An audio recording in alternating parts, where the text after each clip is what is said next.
Do you consider yourself a high achiever? Smart, driven, highly successful? I am so excited to have you. My name is Julia Arndt and I'm the host of the Stress Podcast.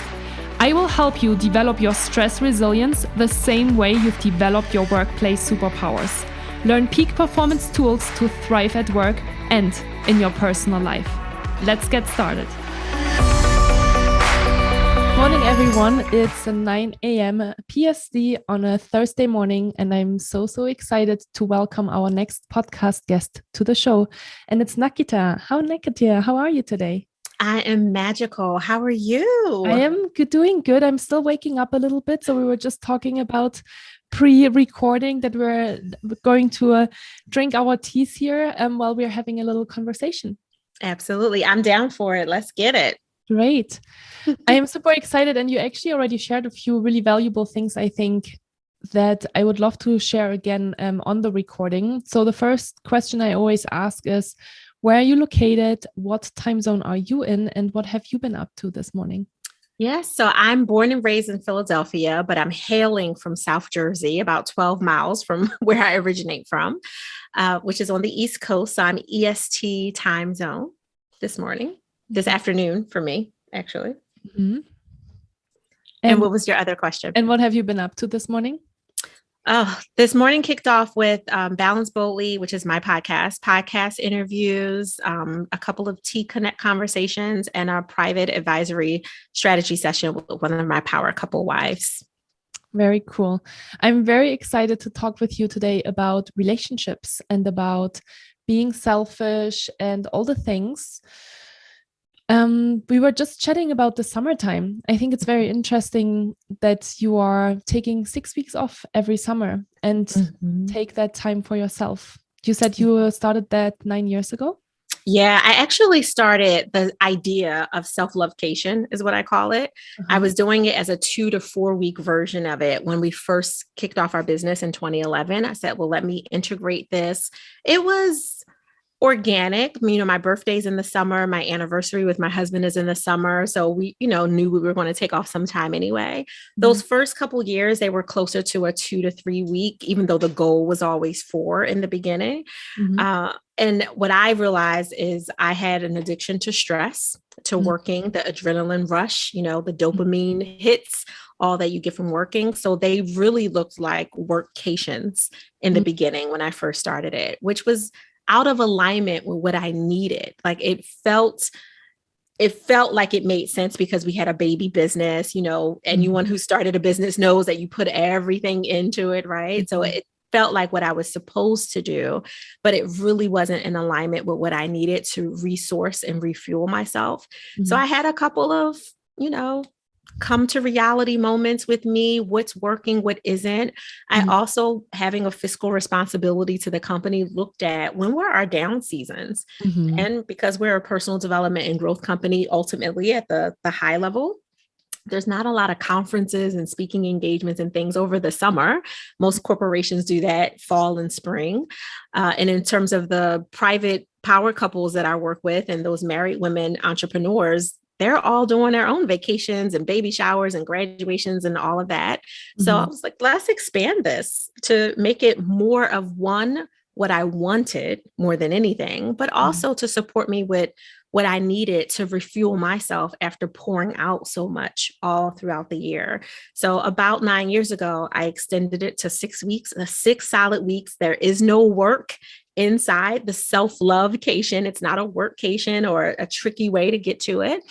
And I get to play a little, have some social engagement time with friends, love on my man, get some orgasms in, right? Like all the fun stuff. Yeah. And lots of white space and lots of time for me to do whatever I want, wiggle my toes, drink a virgin mimosa, listen to a podcast that's not business related, right? Like just something that fills me, makes me laugh. Like I laugh a lot on self-lovecation because it truly is so healing for me to raise those endorphins that way. And then I come back a completely new human every single year. Amazing. And you're not checking your emails at all during those 6 weeks? No, I will say I do have one little sneaky caveat. So because the highest end of what we do is working with our power couples, and those private advisory programs look anywhere from like deep weekend retreats where we're doing specific things to create their joy, to our 10X potent program, which is about 3 months. Prior to this year, we had 9-month programs that 3-month program was a 9-month program that we were doing. So sometimes that overlapped with the summer, and they all knew we're not having any 1-to-1 or 1-to-2 sessions, but you could access me through WhatsApp if you really need it. Once I was honest with my clients, like, this is what I'm doing. Our whole business is off the grid. Don't worry about because you saw a social media post. There's something called evergreen software that companies use now. It's not really me posting, because that's a thing too. Your clients are watching you and they think, oh, Naketa's available, Julie's available. I just saw her post, when it's the machine behind the systems that's posting. Once I got really honest with them, no one except for a few people would send me messages occasionally. It was like, I just want to run this by you. And they would voice note it or write it out. When I got to it a day or two later, because there are no emergencies in personal development, I would be able to respond from wherever I was in the world. Then I realized that that was okay to a degree, but I had a couple of clients that started to, voice note me back and forth for 20 minutes, right? And that was really starting to feel more like I was being pulled back into the work side of me, which I love. So it's a hard thing to separate when you love what you do, but I know that I needed that space away to disconnect so I could hear and receive my downloads and see what was going on with me, to make sure that I was fully showing up in my business and in my life the way I really wanted to. So I had to cut that off. And now even our private advisory clients, they can feel free to send me WhatsApp messages and everything, but I tell all of them, I'm not checking anything until I get back. And that's just how it goes. So everyone is totally aware. No one has broken that or stepped over that line in about 2 summers. Wow, that's incredible. Yeah. And that also really shows how powerful it is to set boundaries and how much respect that actually creates when you do it. Absolutely. And so, I always talk about that it's not enough to just go on like 1 or 2 big vacations a year. You need to have self-care and recharging moments every single day. Yes. So I do hope that you're still doing that. Oh, yeah. Can you tell us a little bit more about how that looks like on top of the 6 weeks that you're taking in the summer? And you mentioned as well that you're doing a 3 to 4 week vacation as well in the wintertime. Yeah, I call that one my winter solstice. That one was always there because when I started my business 11 years ago, my current 21 and almost 26-year-olds were a lot younger. So I had to work around their school break schedule. And for all the parents that are listening, the schools don't care, right? There's a 2-week or 2.5-week or 1.5-week break, and they could care less that you have a training or, a place to be. And I realized that was causing a lot of anxiety to try to coordinate and still have some fun for the kids, have some things that they could look forward to for new traditions, if I was trying to constantly work around all the things with work as well. So I just cut it out. I reprioritize. I know my family is at the top of that list under me. Let me be very clear about that. They are totally under me in that priority list, but I knew that was important. So I made that winter solstice time, instead of roughly 2 weeks, I stretched it to about 3.5 weeks and 2.5 days, actually, to be specifically.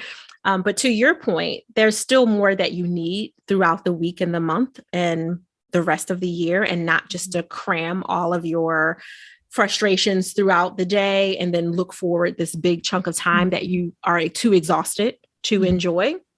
So what I actually do is on Wednesday mornings up until 12 p.m.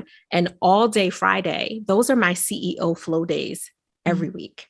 And that time I get to do whatever it is. Now that could look like more like a workcation, because I could decide, I have a big presentation in the metaverse today. I want to make sure that I can log in to the metaverse and there's no issues. Let me just get that out of my head and take 15 minutes to do that, so I don't feel really anxious. So I can do that on my CEO flow time and not feel guilty about it. I could also go turn on Being Mary Jane on Netflix, which I think is really old now, but so what? I just caught up, work with me, guys.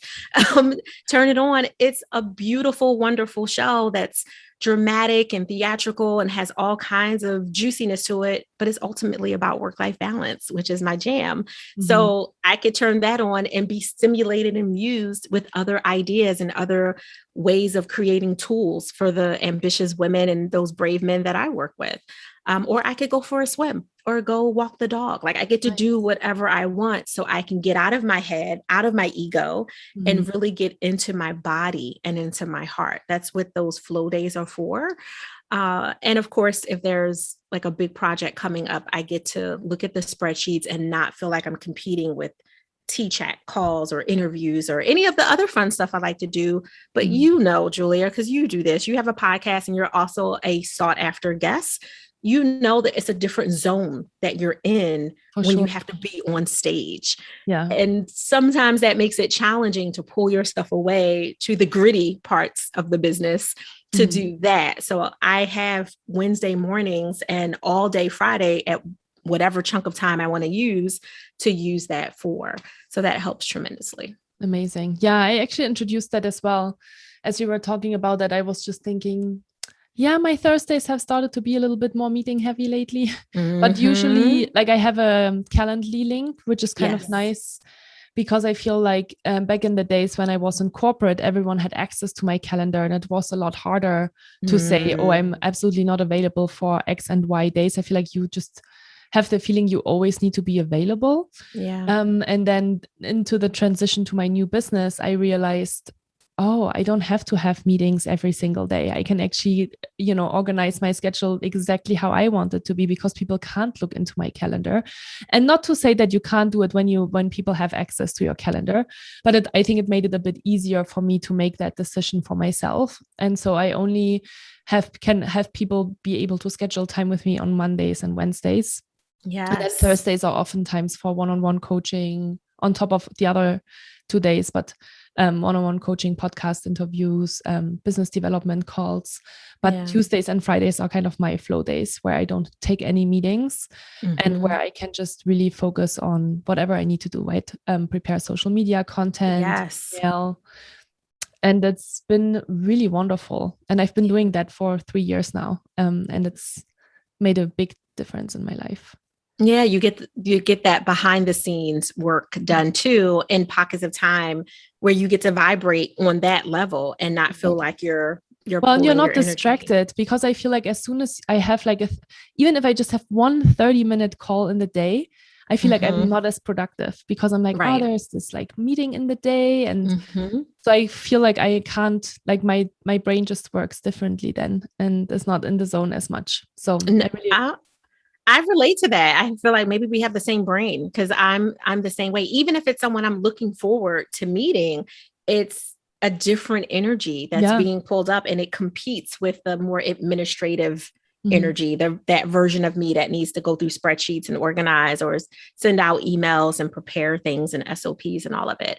I will also add that I didn't start it until the top of 2021. The 4th week of every month. And if the month has a 5th week, which I know only a few months do, I call them my Amplify Intimacy weeks. So there's no client sessions and very few. I do make some exceptions for interviews because I know with other hosts and YouTubers and things, they have specific days and times that they do their interviews. So if I don't want to wait 3 months until it falls on the first 3 weeks of the month that vibe with me to do the interview, I will make a few small exceptions. But that 4th and or 5th week is to amplify intimacy. So that's all on the business work. That's meeting with the shareholder, which in my case happens to be my husband, who's 49% owner, right? But that's meeting with him, reviewing those big decisions that we've made, making sure that it's in alignment, that we're on track for where we're going and growing as a global personal development company with all the different verticals and divisions that we serve. And it doesn't look like the Fridays and Wednesdays where I get to go swimming and play and all of that. It really looks like this is my time to back up. back up from being in the business, offering the balance and relationship advisory services, which includes that coaching consulting component, to back up from all the proposals and all the things that you have going on, and just really look at what's working, what isn't. Let me go check my downloads for the podcast. Like, let me see what countries are tuning in. Like, it really allows me to do that without feeling like I need to go fix something, but just so I can get an eagle view of what's really happening in the business. Because, when we're in it, when we're super in it, we can't necessarily see the forest from the trees, right? Yeah. And that can make things hard. Yeah. And I think it's so important to have these pause moments and these like taking those bigger perspective moments. No matter, it doesn't matter if you're an entrepreneur or if you're working for a company, because I feel like time, like I have that realization all the time, because I do a lot of journaling and I do monthly reflection videos for my YouTube channel. And literally every month I sit down, I'm like, wow, here we go. Another month has just passed by. And I really love these moments to like reflect. And I actually use my YouTube videos to do that. And I always think if we don't spend that time is flying away even more so. And we are not as intentional as we could be about, what do we really want to do? How are we investing in ourselves? How are the projects moving along that we've been planning on working on, right? Because I feel like sometimes you can just lose sight of these things so quickly because life just gets away. And so I think that's really awesome that you do that. And, obviously we both, I think, highly recommend to do that on a very regular basis for yourself, for your like own sanity, and also for your development, no matter if it's personal or professional. Yeah, absolutely. Because that's the thing about self-lovecations and CEO founder flow days and amplify intimacy weeks. Like, I call that week, that fourth and fifth week, amplify intimacy, because I'm literally creating a deeper connection with myself and the business simultaneously.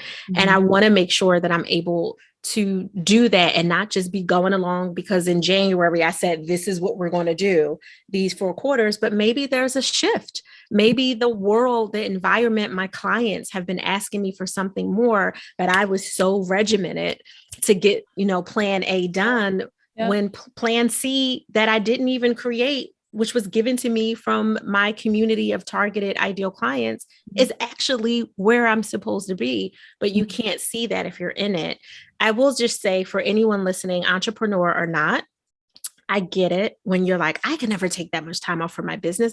Right? Like, all the things I have, these obligations and these contracts and these SOW statements of work, all of that.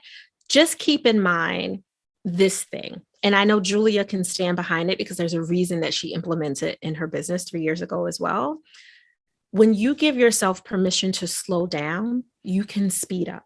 You just have to be 100%. Right? Like, strategic about it. Don't slow down just because you're like, I'm exhausted, I'm burnt out, I need to go wiggle my toes in the sand for 2 hours. Sometimes that might happen. But again, that should be an exception, not the rule. Like, you shouldn't only be slowing down because you're exhausted. You want to prevent the exhaustion in the first place so you can amplify your business if that's your goal, or your career if you're not an entrepreneur. Yeah, 100%. And I always think I'm so much more creative as well. I have so many different thoughts when I am taking that space. And I'm actually really excited because I'm actually taking a pretty long pause this summer as well. Because I feel like also during the pandemic, I feel like you use that as an excuse to keep on working, not taking vacation, not going anywhere, right? And so yes, I'm really excited. I'm actually going to Germany and Greece for 2 weeks in 10 days. And then I'm going to again to Europe for 3 weeks at the end of August for a wedding, and then seeing my family again. And and I'm excited about it because I have full trust that it's the slower period of the year. I know, from experience now that summer is a little bit slower. And and it's going to be nice. I'm very excited about that. Yeah. Anyway, so, we're already getting into all of the amazing things, which I'm so grateful for, that I have such a powerful partner here that supports all of the messages that I've been sharing with my listeners. Tell us a little bit more about who you are and what you do in your business. Yeah. So I'm a balance and relationship advisor that infuses tenets of coaching, specifically breakthrough success coaching, strategic consulting, and my background as a clinician, psychotherapist, and trauma specialist. So I pull from all the best parts of me. My clients in my private advisory also get the metaphysical part of me because I'm a metaphysician and a minister. So there's like all these tools and tenets and techniques that I get to infuse and choose which one intuitively makes the most sense to help my power couple, my married woman entrepreneur, or if I'm working at a company and we're creating a deeper leadership intimacy for them so they can attract and retain their, key influencers and top talent. I want to make sure that I'm not just pulling a bunch of stuff in just for stuff's sake. I'm listening to myself and trusting my experience, my acumen, my professionalism to say, you know what? The Julia Empire needs these 3 things today. Let's do these 3 things. Let's see what comes up. Let's see what roots we've unearthed that maybe you had some narratives or some scripts that were tied down, and the clinical part gets to kick in and help you work through them without damaging you. The coaching part gets to motivate you forward. And obviously the consulting part gets to give you some direct solutions to help propel you even more. So I'm able to use all those things as kind of a synergistic hodgepodge, I guess. I just made up that term, but right, to do it across our company altogether. I really, truly enjoy every single vertical. Those are the 3 main verticals of our business, and I have a lot of fun doing it. And you're also the author of 2 books. Yes. You wrote Selfish, and then I don't have the name of the other book handy. Can you tell us the So Selfish is my survivor memoir and personal transformation story. The book that I was supposed to write first, but was too afraid to write, because in it, I literally tell all of my business, like all of the messy parts, all of it. I released that April of 2020, right at the top of the pandemic, because why would Naketa do it any other time, right?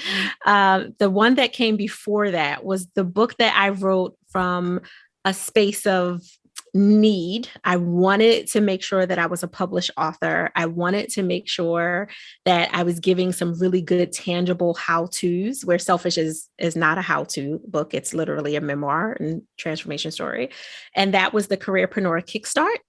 And the Careerpreneur Kickstart is really a business book for entrepreneurs. It's 36 pages. I wrote it in a day.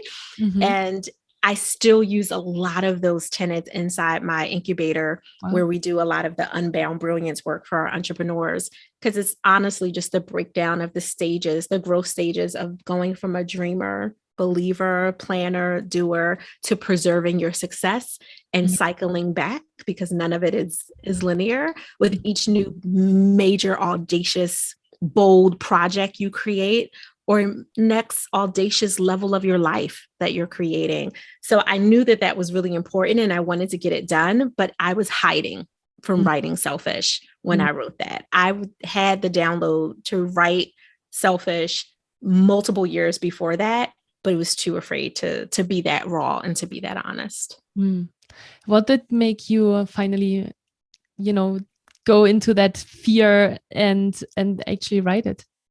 Honestly, I had been writing it like in drips for 8.5 years. I would speak certain things into my phone, reflections, because in the book, I go from my childhood all the way up to the now, basically.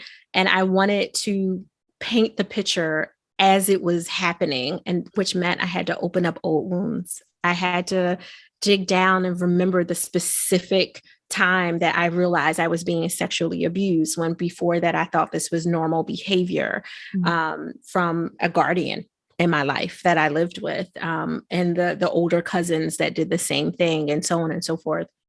I had to literally go back to those moments and remember the smell, the taste, the sound, all the stimulation that was happening. And that was really hard. I had already done my 3+ years of therapy, right? Like I had already done some coaching, mentoring, spiritual counseling. I had already been through so many of those things to do the healing work. And writing Selfish, I realized that a lot of wounds were just calcified over. They actually hadn't healed. They had keloid, for lack of a better visual. And as an empath, looking at those keloids, I could remember the exact pain at the exact time. Like, it didn't disappear. It didn't go away with time. So as an ambitious woman who was addicted to stress, the stress that comes from working multiple jobs, doing all the school, all the degrees, all the certification, I got to ignore looking at myself. So I didn't have to feel the pain. And when I received the download, I'm a very spiritual person. I received the download that my story was called selfish. I had a visceral reaction to the word when I first heard it in my spirit. Like, what? I'm the opposite of selfish. What do you mean? Like, that cannot be the name of my book, like, or anything associated with me. The nerd in me kicked up, and I realized that I had to do a little research. Where did this word come from? How did it get in our lexicon? And without making this like an academic conversation, I found that in the 1600s, that word got into our lexicon specifically to keep women small, because married women were considered chattel. You were chattel, property of your husband. And it was literally to keep you in your place. You do anything outside of what your husband, who owns you, wants, then you are ultimately being selfish. You're too much into yourself. You're too self-absorbed. And finding that out, wow, the woman that I am was like, what? Oh no, I'm owning. I am 100% selfish, right? Like, I wish my husband would tell me that I can't do something. Like, so I went in the feminist way, like very aggressively with it. And of course, that was still in my ego. I had to do a lot of spiritual work there to really see why it came in. It wasn't just there for me to, create a movement against men, right? Like, that wasn't the purpose. And I realized that it was about redefining and reclaiming your power, to be able to take your power back from something that was ancestral, that was literally in our DNA, that's in our culture, in our community as women, period, but also as high level women. Because even with all the accomplishments that we have and all the amazing things that we can do in this world, we still have this script that if we slow down, give ourselves permission to pause, take out this time for a few hours, let alone 6 weeks in the middle of a work year, like any of that, who do you think you are? You're being selfish. Like, the world needs you. Like, you have to keep grinding. And my reminder to myself, which I also communicate to all my clients and power partners, yes, the world needs you to impact to the point that you leave an imprint. But the imprint is deeper and much more holistic when it's from your wholeness. If you're leaving an imprint that has part resentment, part guilt, part shame, part frustration, and then you add in a bunch of stress-induced illnesses from burnout and everything else that's come along, is that really what you want to seep into your legacy? Is that really what you want the people who aspire to be like you one day, someday, to think that they have to sell their physical souls to the world and not enjoy life? Like, it's not all about your bank account and your portfolio. Those things matter. Don't get me wrong. I like money. I love money, right? Like, it all matters, but it's not the thing that's going to let me sleep well or have someone that I've welcomed into my space who loves me for me and not for my portfolio or the trappings of what I look like I have. I want to know that I can create authentic, honest, beautiful, validating relationships that validate who I am and who I'm becoming, and not who I was when I was unhealed, when I had all those keloids and all those wounds, but the world was giving me a pat on the back because, oh, that girl can work, right? She knows them 80 hours. She do them 80 hours for breakfast. It ain't nothing. That's not okay. It was okay back when I didn't know any better. But once I knew better, I was able to release myself from those paradigms that actually were hurting me and not serving me anymore. And of course, your clients are a mirror of you at one of the stages where you've been. Yeah. I was attracting a lot of those men and women who were tired of that same thing. They had a lot of trappings, big portfolios, lots of credibility, but they weren't in love with their life. And I was like, that's not what I was created for. I'm created to enjoy all of it, not just to create it for other people to have access to it. That feels out of alignment. So that was why. Wow. I could just listen to you for the next 2 hours. It's very inspirational. So, when people are listening right now and they think, I know I should be a little bit more selfish in my life. Maybe, I think a lot of listeners are people pleasers, and we have a hard time saying no, and we have a hard time creating those schedules that actually work for us, or taking longer vacations. What would you recommend them to do or start with? Yeah, I will remind all of us, because I say this as the first partaker, someone who also had to be reminded of this. The frustration that we feel with alone time with ourselves, to, have that spaciousness created, which I call being intentionally selfish, right? To create that spaciousness, because I redefined it as a personal, intimate gift to create your joy your way. Like, that's how I redefine the word. And a lot of us have trouble with that, because inside the paradigms of our systems is don't be selfish. I'm a licensed clinical social worker by background, and groomed through the emergency rooms and trauma centers, major trauma centers on the East Coast. So you take an oath, right? Benevolence, which is do no harm, and don't be selfish. Like, it's ingrained in that. A lot of our doctors, same oath, don't be selfish, because it's built off of the definition that's in the book, where the context of it wasn't meant in the way that we use it. We use it as a boundary to keep ourselves humane. Don't be selfish, where you only think about yourself and you always, do just for you. Like, that was put in there specifically for women. And we have given it to our sons, and our sons have become the doctors and the lawyers of the world. And our husbands, well, your son shouldn't be your husband, but you know what I mean? They've become somebody else's husband, and all of it. And it's rippled as this understanding of, if you do anything that puts you in a position of it's good for you and good for you only, that's considered selfish. And my reframe of that helps people look at it a little bit different is, here's the thing. If I come to your party, if I come to your event, I go to your wedding, I take that extra phone call, I make myself not just accessible, but available to you all the time. Yep, I'm considered selfless. I'm giving you all I got. What happens when I physically break down and now I have to be checked inpatient for 7 days somewhere with an IV in my arm? Are you going to stop your world and come see me? Are you going to help me pay these medical bills? Are you going to make sure my kids have dinner every day if I have little people or pets that rely on me to survive? Or are you going to stop your world because I was out of balance? I was brilliant, but unbalanced. Are you going to do that? Are you and everyone else that wants full access to me, for me to be available all the time, whenever you want it, so I don't, quote unquote, look selfish? No, you're not, because you're going to say, well, I have my own spinning plates, Naketa. I have this other stuff that I'm doing. And then I have to look and think about what happens when the Naketa that was, validated and clapped on the back for being so available and always so giving breaks down. And now the very people that she's been working so hard for feel like she's a burden. she's no, well, mom can't come. She's in the wheelchair. Mom can't come. She has back pain. Mom can't come, right? Like, mom can't come because of all these things that are happening, because her body, her soul, her spirit is broken because she was a giver. That's called being a martyr. Nowhere in my vision of who I am says Naketa the martyr. So you have to look at yourself. For the people who are listening to this, is that part of your dream?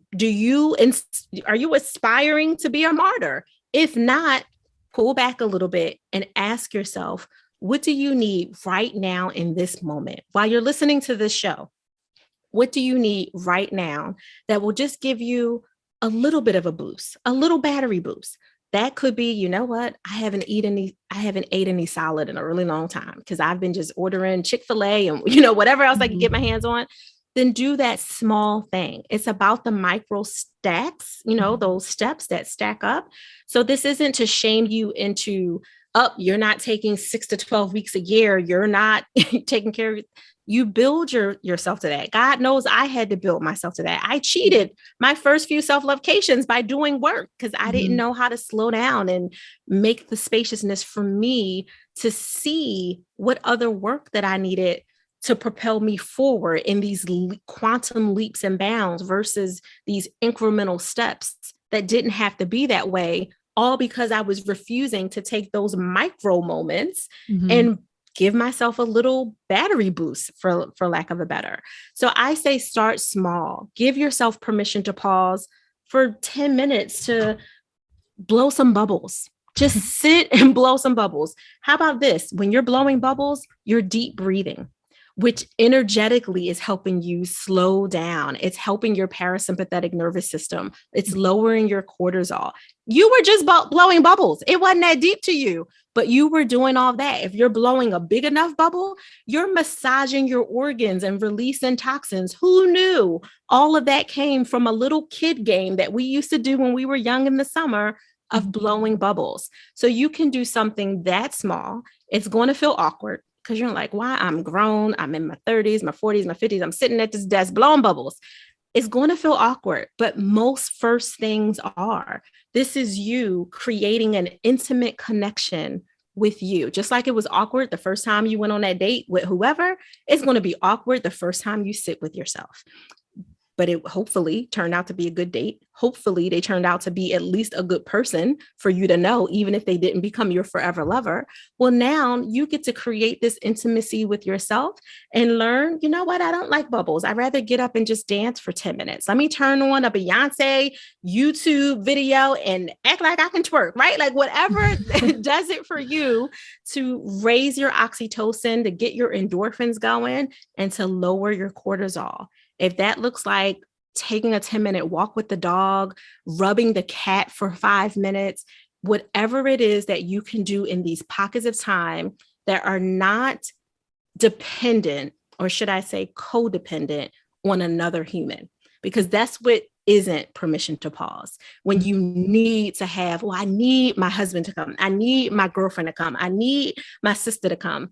Then you're hiding from yourself again, and you're not giving yourself that spaciousness. So just take 10, 15, 20-minute bite size to just play. Be a little curious, add in some adventure with doing something you've never done before, like blowing bubbles as a 40-plus-year-old person or however old you are, and just play. It does amazing. And then you start to stretch it.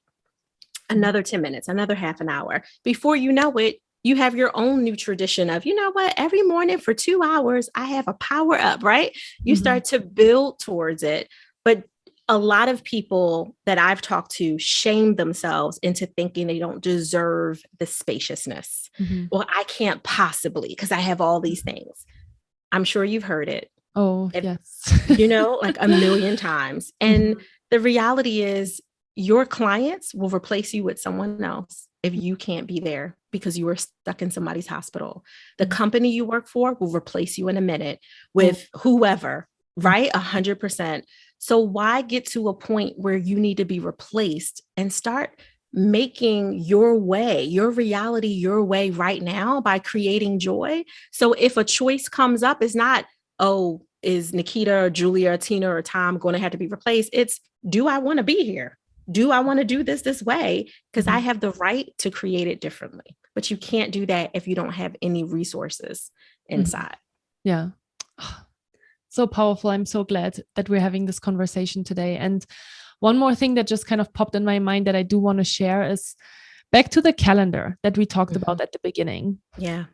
The most powerful feedback I have received over and over and over again is that when people start to try these things out and they actually start to say no to meetings or ask to move meetings or create even like the 2 or 3 hours that I recommend to do, like for focus time 2 or 3 times a week. And they come back to me and they're like, wow, nobody said anything. I think we really quickly always go into, oh, I cannot do this. That's Yes. impossible. Like people will not be happy with me, or it's just not possible, right? And then they try it out, which is always what I encourage people to do. Just try it out and see what happens. Right. And so, like being selfish, and I know for a lot of listeners, it is about time management. It is about always feeling like they never have enough hours in the day to get everything done. Be selfish with that, just for a day or just for 1 hour, and see if really the world breaks down because you're not there for an hour, Right. That's so powerful, Julia, and so true. The only thing that I would add to that, and it comes from something you said earlier that I've been teaching for many, many years, and it's really hard for people. No is not my favorite word. And most people think that. They're like, oh, no must be your favorite word. It's not. It's my second favorite.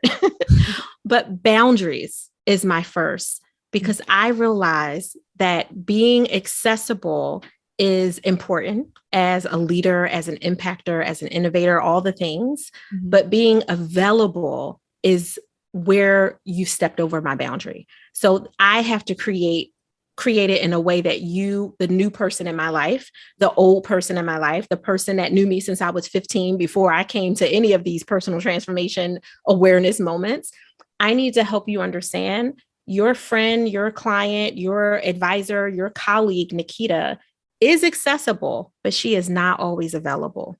Because when I shut down the calendar, just because you're my favorite cousin doesn't mean that you get onto that space that I've blocked out. Just because you've been a client for the last 5 years that I literally love my clients. Just because I love you and I've overextended and overgiven myself, by adding 15 more minutes to the session, or just the little things that we give from our heart. We're not doing it for any particular expected return. Yeah. But when it makes sense, we do it. Just because I do it occasionally doesn't mean that this is the new norm, because I'm not available at your beck and call whenever you want. And then you're trying to figure out why I showed up with an attitude, why you seem off today. Oh, are you tired? Yeah, I'm tired because you keep calling me as you keep, right? So now the way that I train people is I tell them all the time, call me anytime. Send me a WhatsApp anytime if they're private clients, or, whatever app we're using. Feel free. Be mindful that I only check when it's convenient for me.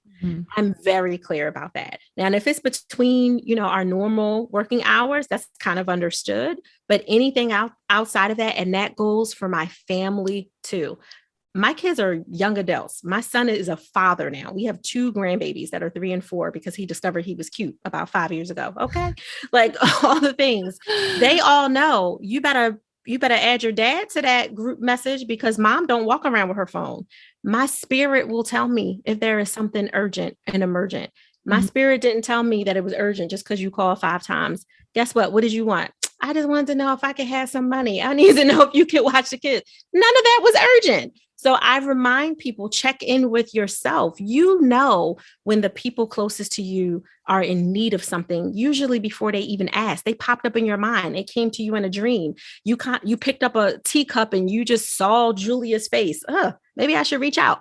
And it doesn't mean that anything bad is happening. It's just something noting from the universe that you need to make a deliberate connection. Reach out. So you don't necessarily have to wait for a fire to come to you. And that's how you get to have that boundary of being accessible, but not available, and protecting your spaciousness, protecting your time.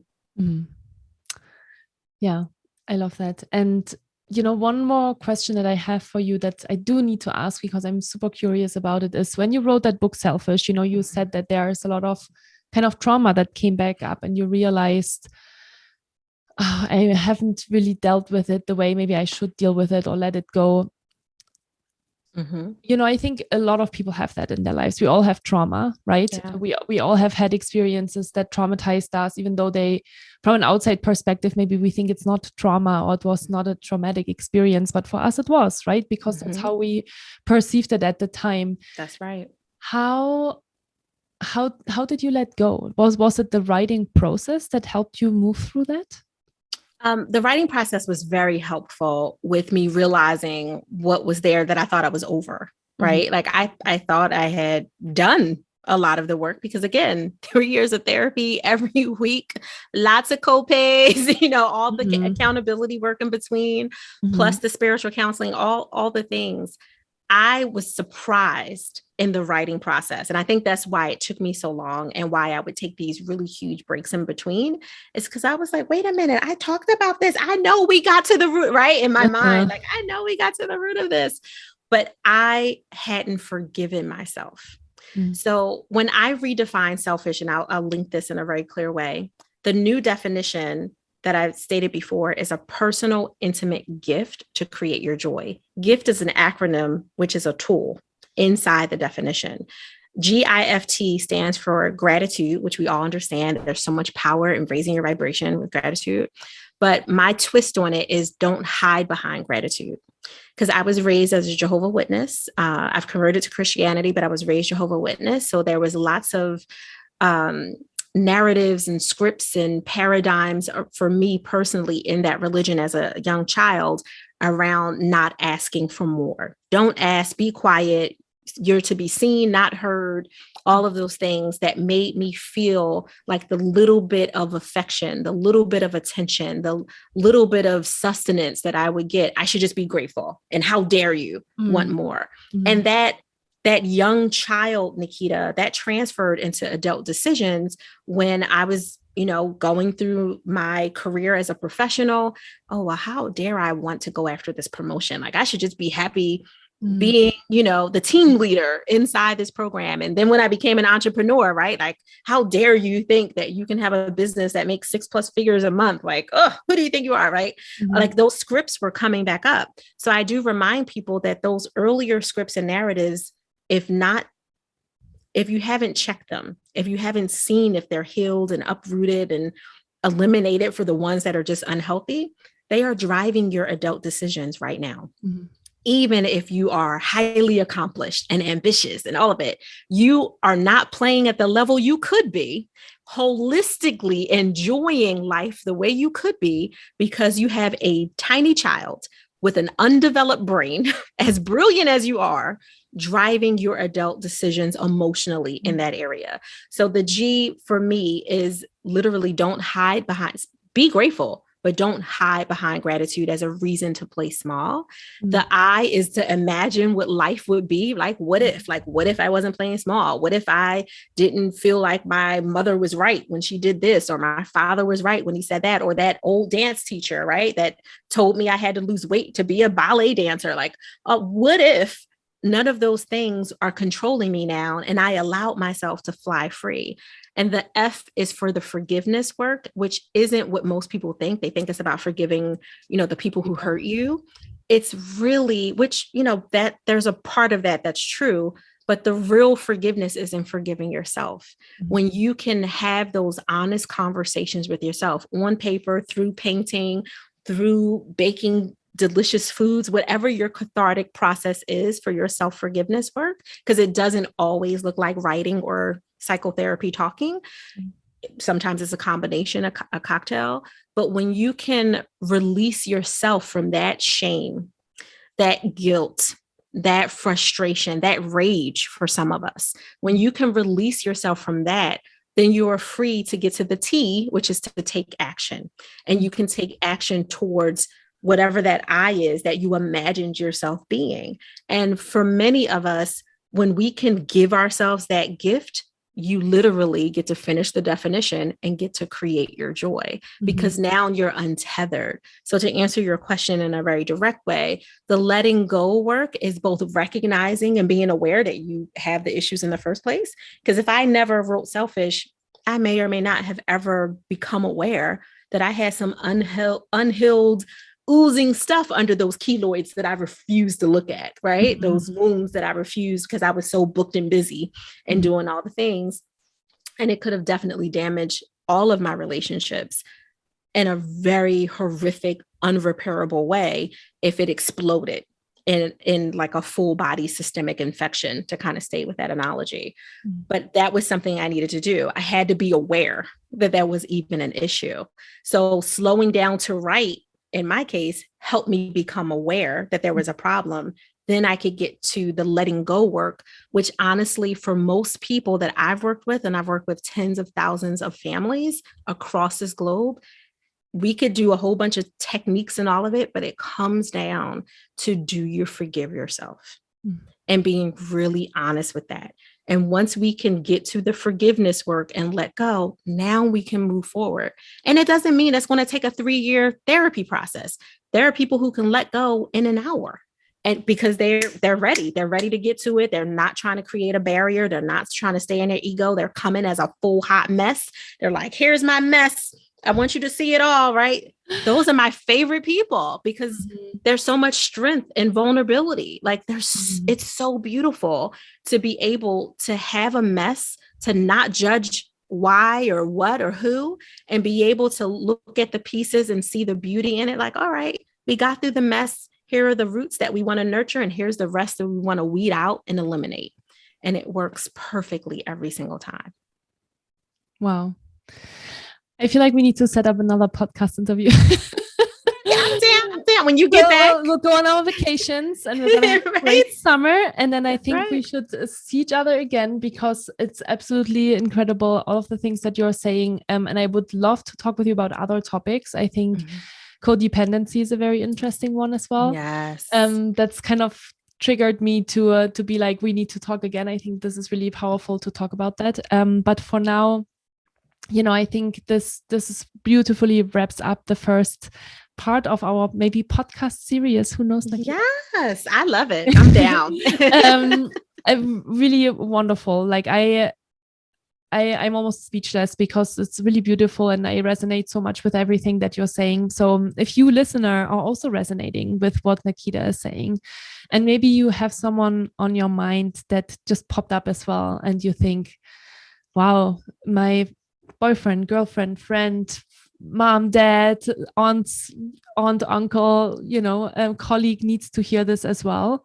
And I really want them to give this gift of being more selfish, then share this episode with them, because this is how you're helping people. This is how you show you care. I already have a person in my head that I will 100% share this podcast with, because I think we all need to do this kind of work, and we all need to have these powerful realizations that selfishness is a gift, and it's something really beautiful that we can give and gift to ourselves.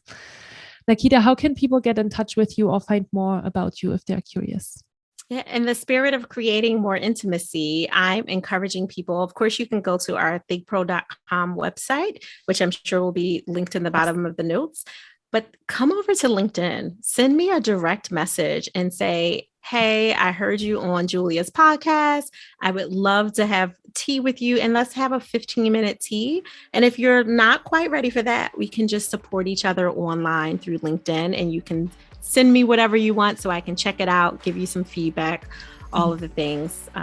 I just want to be more intimate with people, pun intended, not in a sexual way, by the way, guys, but I save that for home, but I really want to create deeper connections. So come over to LinkedIn. It's the best place. Okay, wonderful. Awesome. Well, thank you so much for being here today. I wish you a wonderful rest of your day. Wishing a wonderful rest of the day or week for the listeners that have been listening to our podcast. And I hear you really soon.